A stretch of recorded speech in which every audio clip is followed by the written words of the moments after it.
Está escrito assim: vinde a mim, todos os que estáis cansados e sobrecarregados, e eu vos aliviarei. Tomai sobre vós o meu jugo, e aprendei de mim, porque sou manso e humilde de coração, e achareis descanso para a vossa alma, porque o meu jugo é suave e o meu fardo é leve. Amém? Aleluia. Vamos, nosso tema de hoje é o caráter cristão, aliás, o caráter de Cristo do cristão. E aí eu quero meditar com a igreja nesse texto e aprender um pouco com esse texto, trazendo isso para a realidade de Cristo e transportando isso para a nossa realidade. Então, observando esse texto, a gente primeiro percebe que Jesus estava fazendo um convite para que as pessoas possam se achegar a Ele. E por que elas precisam se achegar a Ele? Porque elas estão cansadas. E elas não estão não somente cansadas, mas estão sobrecarregadas. E porque elas estão sobrecarregadas, Ele diz: aprendam comigo. Venham aprender comigo. E aprendam comigo porque eu sou manso. Aprendam comigo porque eu sou humilde. Aprendam comigo porque isso vem do coração de Deus. Amém? Amém. Graças a Deus. Hoje eu estive na minha cabeleireira para dar uma polida nos meus lindos cachos, que há alguns tempos, algumas épocas ele é meio branco, depois ele começa a ficar assim meio ruivo, depois ele começa a ficar de novo branco, aí eu tenho que dar uma ordem, né? Botar ordem na casa, porque a minha cabeleireira é fera mesmo, é um merchandising, né? É um merchandising. Mas a gente tem vários pedidos. O ano que se passou, a gente faz uma retrospectiva daquilo que a gente quis, projetou e executou, e aquilo que talvez por algum motivo não foi executado. O ano que se inicia, nós temos planos, projetos, e aí a gente projeta no projeto de vida algo para o ano inteiro, que Deus esteja inserido nesse processo, que Ele possa nos abençoar, agraciar, nos dar, nos presentear, nos abençoar, é o termo mais correto. E aí os pedidos são vários. Os pedidos são vários mesmo. Quer ver um exemplo? As moças que ainda não se casaram pedem o marido. E elas pedem mesmo o marido. Está errado? Não. Tem que pedir mesmo. As que ainda não arrumaram o namorado, ô Senhor, apressa-te. Misericórdia. Eu já estou naquele negócio que os que vierem a mim de maneira nenhuma lançam fora, cara. Manda, Senhor, para mim, manda fogo. Manda um canela de fogo também, pai. Deus tem um projeto dele assim já na mente. Eu quero assim. Fala, Deus, né? Fala. Fala, Senhor. Mas aí a gente faz planos e esquece de colocar Deus, incluir Deus nesse plano. E a gente começa a pedir algumas coisas para Deus, e que isso está somente em nós, não está em Deus. Então nós precisamos pedir para Deus aquilo que está de acordo com a vontade de Deus. E aí, eu costumo dizer que nesse período de escolha do namorado, da namorada, do esposo, da esposa, a sogra ou a futura sogra é a melhor amiga.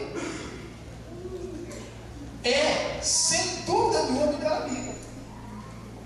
Moças, rapazes, faça o teste para vocês verem. Chega para a sogrona assim, a moça do almoço de domingo, vai ajudar a sogra a lavar as vasilhas e começa aquela conversa despretensiosa, mais objetiva, né? Como é que é o fulano? Ele chega tarde, como é que ele chega em casa? Ele vai tirando a roupa, vai jogando, ele é organizado, ele é desorganizado. Ela vai falar tudo, só ela fala tudo. Ainda mais em nome dessa nova amizade que está se firmando ali, lavando as vasilhas. É um processo simples. Aí a moça é extremamente organizada, pega um cidadão que é extremamente desorganizado, é um jugo. Tomai sobre vós o meu jugo, mas esse não é de Cristo, esse é o seu. Você fez um pedido errado, o rapaz, a mesma coisa. Vai levar esse jugo que é pesadíssimo. E aí nós entendemos, encontramos Jesus dizendo assim: ei, talvez você projetou algo na sua vida que não deu certo até agora. Então agora está na hora de você acertar. Tudo que você projetou e por algum motivo não consolidou, está na hora de você acertar. Agora faça um pedido para Deus que esteja dentro da vontade soberana de Deus. Porque a gente tem aquele negócio de querer o que eu quero, não o que Deus quer. E a gente insiste tanto que aí Deus às vezes deixa a gente apanhar um pouquinho. Leva para o deserto. E dói, mas dói muito. E olhando para esse texto, olhando para esses cansados e sobrecarregados, e cansados de tudo que tem acontecido no mundo, na minha vida, na sua vida, nas nossas vidas, cansados de às vezes pedir algo para Deus e esse algo ainda não chegou, ou a gente não entende o tempo de Deus mesmo, e isso às vezes nos deixa em crise. Porque o tempo de Deus realmente não é o nosso tempo. E aí a gente não consegue esperar o tempo de Deus, atropela, passa na frente e pega aquilo que está, que não é da nossa, não é para nós, não foi preparado para nós, a gente pega. E a gente sofre muito nesse processo. E aí a gente corre atrás de Deus como se fosse Deus o culpado disso não ter dado certo. E o que Deus mais quer é nos abençoar. O que Deus mais quer é nos fazer felizes. O que Deus mais quer a respeito de nós é fazer com que a gente tenha certeza de que Ele é Deus. Outro dia eu recebi no Zap da vida, né, uma imagem. Eu gostaria, não dá para passar aqui, mas existia assim um leão gigante, mais ou menos desse tamanho assim, pela fotografia, grande, e um leãozinho, mas ele era tão pequenininho. Aí escrito lá assim: medo é para quem não sabe o pai que tem. O leãozinho não precisa ter medo. Com um pai desse tamanho, rei da selva, para que ter medo? Então o amor de Deus para conosco tira de nós todo o medo. Aí a gente começa a entender por que o apóstolo Paulo vai dizendo assim: olha, para mim o viver é Cristo e o morrer é lucro. Ele não tem mais medo, ele perdeu o medo, ele está feliz. O Salmo 128: bem-aventurado o homem que teme o Senhor e anda nos seus caminhos, feliz será e tudo te irá bem. Feliz. E aí a gente tem que entender que felicidade não é alegria. Alegria pode ser passageira, mas a felicidade é duradoura, é constante, é eterna. Porque nós estamos alegres e felizes no Senhor Jesus, é diferente. E aí a gente observa mais um pedaço desse texto: tomai sobre vós o meu jugo e aprendam de mim. E aí ele é manso, ele é humilde. Gente, observando esse texto aqui, esse trecho, esse pedaço aqui, eu fui lá para o anúncio do nascimento de Jesus. E eu quero ler esse texto em Lucas capítulo junto com você. Lucas capítulo 1, versículo 26 até o 35. Vamos aprender um pouco sobre esse caráter de Cristo. O que é o caráter de Cristo? E que nós, por inferência ou por herança, nós temos também. Olha só. No 6º mês, foi o anjo Gabriel enviado da parte de Deus para uma cidade da Galileia chamada Nazaré, a uma virgem desposada com certo homem da casa de Davi, cujo nome era José. A virgem chamava-se Maria.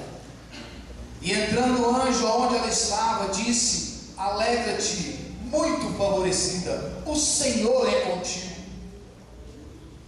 Ela, porém, ao ouvir esta palavra, perturbou-se muito e pôs-se a pensar no que significaria essa saudação. Mas o anjo lhe disse: Maria, não temas, porque achaste graça diante de Deus. Eis que conceberá e darás à luz um filho, a quem chamará pelo nome Jesus. Este será grande e será chamado Filho do Altíssimo. Deus, o Senhor, lhe dará o trono de Davi, seu pai. Ele reinará para sempre sobre a casa de Jacó, e o seu reinado não terá fim. Então disse Maria ao anjo: como será isto? Pois não tenho relação com homem algum. Respondeu-lhe o anjo: descerá sobre ti o Espírito Santo, e o poder do Altíssimo te envolverá com a sua sombra. Por isso também o ente santo que há de nascer será chamado Filho de Deus. Agora, preste atenção aqui. O que esse texto tem acerca do caráter de Cristo em nós? A concepção de Jesus é sobrenatural. O que acontece aqui é o sobrenatural agindo poderosamente no natural. Descerá sobre ela o Espírito de Deus, a sombra e o poder do Altíssimo envolverá, e por isso que vai nascer agora é santo. Então esse santo que vai nascer tem um caráter, porque Deus, gente, Ele muda caráter e não muda personalidade. Personalidade é com a gente. E essa personalidade que é com a gente só consegue mudar se o caráter de Cristo estiver em nós. E aí, observando o que é o caráter de Cristo, nós temos que ir para Gálatas capítulo 5. Ali existe uma coisa dizendo assim: o fruto do Espírito é singular, amor, alegria, paz, fidelidade, longanimidade, bondade, benignidade, mansidão e domínio próprio. Então, se eu quero ter o caráter de Cristo, eu preciso que estas coisas, esse fruto do Espírito, cresça dentro de mim e dentro de você. O caráter de Cristo está explícito aqui. Nós não teremos o caráter de Jesus se o fruto do Espírito não crescer em nós. E se nós não deixarmos esse fruto do Espírito crescer em nós, nós não teremos o caráter de Cristo. Jamais seremos mansos e humildes de coração.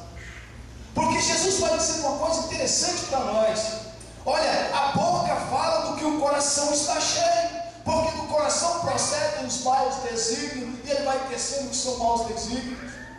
Agora também, no coração, se ele estiver cheio da palavra de Deus, o coração vai proceder a palavra de Deus também. As pessoas que falam de Deus é porque eles se alimentam de Deus, e isso faz parte do caráter cristão. O cristão fala de aquilo que o salvou, aquilo que o livrou da morte, aquilo que o transportou para a luz, aquilo que abriu os seus olhos, Cristo. Às vezes a conversa do crente é muito chata para os ímpios, porque ele só fala de Deus, ele não sabe falar de outra coisa. Vira e mexe, vamos para a igreja. E aí, eu me lembro sempre do pastor Adilson, ele não perde uma oportunidade de convidar ou de pregar para alguém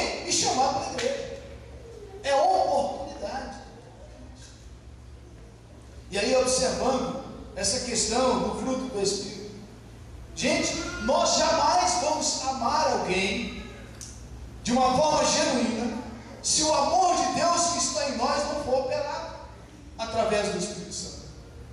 Então o que nós precisamos é deixar esse Espírito de Deus trabalhar na nossa vida. Aí algumas pessoas pedem para Deus paciência. Se você pedir paciência, talvez Deus não vai nem esperar você terminar o culto. Ele vai usar um que está aí do seu lado para te dar uma cutucada diferente, para que você possa exercer paciência. Talvez você vai pensar, aqui eu saí livre dessa, mas na hora que você virar com o seu carro, na primeira esquina, vem um e atravessa na sua frente. Paciência, domínio próprio, longanimidade. E aí se ele para e vem querendo bater em você, bondade, mansidão. Esse é o caráter cristão que tem que ter em nós. Depois eu observo em Mateus capítulo 5, olha o que está escrito em Mateus capítulo 5.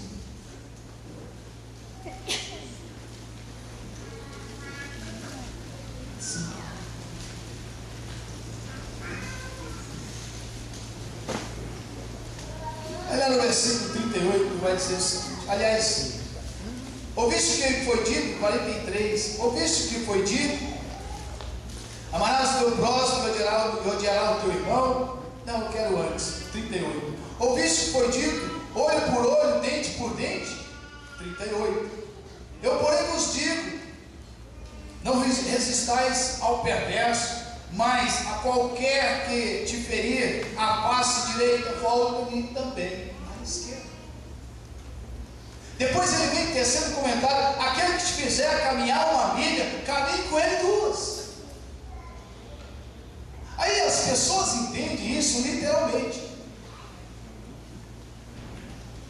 Jesus vem trazendo uma nova proposta. Aquele que está em mim age dessa forma. Aquele que me conhece faz o que eu faço. Aquele que é meu anda como eu andei. Aquele que for ferido de um lado, não é bater no seu rosto de um lado e você deixar bater no outro. Isso não é caráter cristão, isso é burrice. O dar a outra face, querido, é se alguém diz que Jesus não salva, que ele não acredita em Deus, que ele é um apóstata, que ele não... Ótimo! Mostra para ele a outra face dessa moeda. Jesus existe. Ele salva porque ele me salvou. Ele existe porque ele está em mim. Glória a Deus. Ele está em você. Ele existe mesmo. O que ele fez por você, ninguém mais poderia fazer. Ele se entregou por você. Esse é o caráter cristão. Depois ele vem dizendo aqui, olha, amarás o teu próximo e odiarás o teu inimigo. Eu, porém, vos digo, amai os vossos inimigos, orai por eles, pelos que vos perseguem. E depois no 46, porque se amarem os que vos amam, que recompensa tendes? Não fazem os publicanos também o mesmo? Gente, essa é a outra face. Se alguém te odeia, pague isso com o amor que você tem de Cristo em você. Mas isso só é possível se o fruto do Espírito estiver operando na sua vida. Porque aí é genuíno, sai do seu coração. E aí o que sai é verdadeiro. O caráter cristão é isso.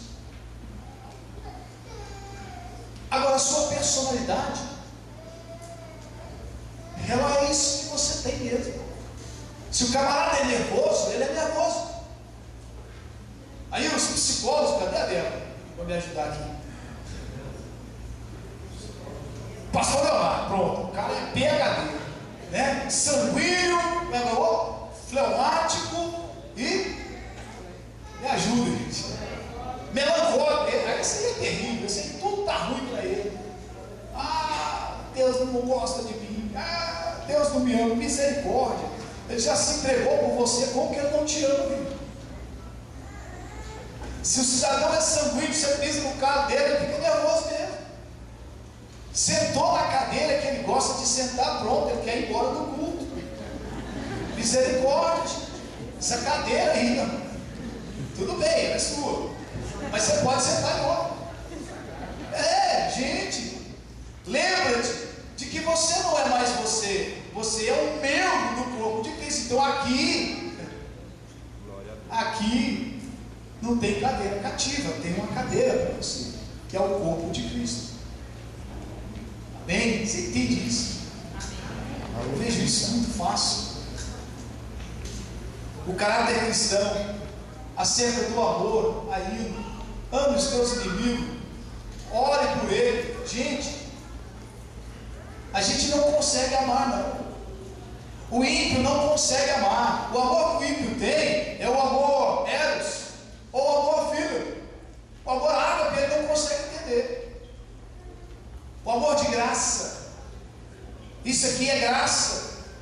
Olha o que vem sobre nós, olhando para o nascimento de Cristo, o anúncio do nascimento de Jesus. Olha o que vem sobre nós em Atos capítulo 1, versículo 8. Recebereis poder ao descer sobre vós o Espírito Santo. Isso vem também sobre nós. Aquilo que vem sobre Maria, aquilo que vem sobre Jesus no batismo, vem também sobre nós. Veio sobre você. E mais, a coisa mais maravilhosa é que ele não faz como era no Antigo Testamento, vinha e ia embora. Agora ele vem, repousa sobre você e faz morada em você. Glória a Deus. Ele não sai mais. Eu costumo dizer que a maior evidência de que você tem o Espírito de Deus são as evidências do fruto do Espírito. Não é dom de línguas, curas, milagres. Isso são consequências daquilo que você já tem. Mas isso aqui é verdadeiro. Sabe por quê? O joio cura também. Não é só o trigo que cura. Às vezes o trigo não cura, mas o joio cura muito mais do que o trigo. E aí Jesus vem falando aqui no capítulo 7 desse Mateus, vai dizendo assim, muitos naquele dia vão te dizendo, teu nome expulsamos demônios, curamos enfermos. Eles não conhecem eles, são joio. E eles curaram, expulsaram demônios. Mas em quem? No nome dele. E o trigo não fez isso. Mas o trigo amou o próximo como a ele mesmo. O trigo visitou nas cadeias os encarcerados. O trigo deu água àqueles que estavam com sede. O trigo é aquele que ora pelo outro. O trigo é aquele que trabalha na seara do Senhor sem querer a honra e a glória dessa terra, mas ele está com os olhos fitos no céu, de onde é a nossa pátria, de onde aguardamos o Salvador. Aleluia. Porque no coração dele está cheio disso, porque o Espírito Santo trabalha isso nele, e ele não tem dificuldade em fazer isso. Esse é o caráter do cristão. Esse é o caráter daquele que tem verdadeiramente o Espírito de Deus nele. Esse é o caráter. Ele não tem medo de morrer. E aí Jesus vem falando uma coisa interessante no Evangelho de João, capítulo 11. Aquele que crê em mim, ainda que morra, viverá. Aquele que está vivo e crê em mim, jamais vai morrer. O que Jesus está dizendo? O que ele quer dizer com isso? Ele quer dizer que aquele que crê nele não tem medo da morte física, porque a morte eterna não o alcança mais. Ele está dizendo que aquele que está vivo e crê nele, mesmo na iminência da morte, não tem a sua vida como preciosa, mas o testemunho daquele que o livrou e o salvou é mais importante na vida dele. Glória a Deus. Se alguém quer me matar, que mate, mas ele me dará a vida eterna. Era assim que Estevão estava contemplando, quando estava sendo apedrejado. Estevão levanta os olhos para os céus, vê o céu aberto e contempla a glória de Deus. Olha para aqueles que estavam apedrejando e diz: Senhor, eles não sabem o que estão fazendo. Se eles enxergassem o que eu estou enxergando agora, como o moço de Eliseu enxergou, eles não me apedrejariam. Pelo contrário, porque existia em Estevão o caráter do verdadeiro cristão. Porque precisa existir em nós o caráter de verdadeiros cristãos. Entender que nós temos algo muito precioso, que é o Espírito de Deus. e deixar Ele ter liberdade dentro de nós, para que nós possamos crescer na presença de Deus. Aleluia. Porque nele vivemos, andamos e nos movemos. E sem Ele nada podemos fazer. Você entendeu essa mensagem? Amém. Então eu estou feliz. Glória a Jesus. Missão dada. Espero que a missão esteja cumprida. Amém? Vamos ficar de pé. Quero orar por você. Eu quero orar para que Deus confirme o seu projeto de vida, para que o seu projeto de vida esteja de acordo com a vontade de Deus na sua vida, porque nós não pertencemos mais a nós somos de Deus. E quanto mais cedo nós entendermos isso, mais fácil a nossa vida com Deus será. Então nós precisamos entender isso. Bem, feche os teus olhos, eu quero orar por você. Nosso Deus e Pai, nos louvamos, ó Deus, nesta hora, por esse dia, por esse encontro, por essa igreja, pelas pessoas que estão aqui, pelos projetos, ó Deus, que foram colocados na Tua presença, que estão no coração da Tua igreja, de cada um aqui presente.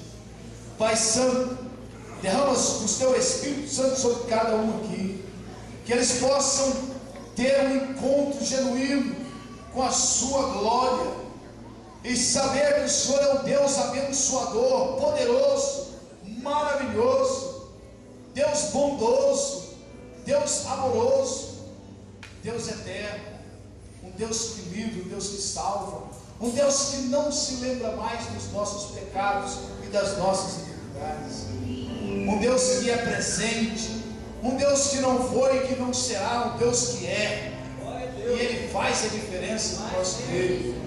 Porque Ele não está habitando e nem vai habitar, Ele está em você, Ele vive em você, Ele se move em você, e Ele quer você para Ele de todas as formas, a ponto de se entregar por você. Pai Santo, derrama do Teu Espírito, manifesta o Teu Espírito no nosso meio, que Ele tenha liberdade sempre no nosso meio, em nome de Jesus. Amém, Jesus.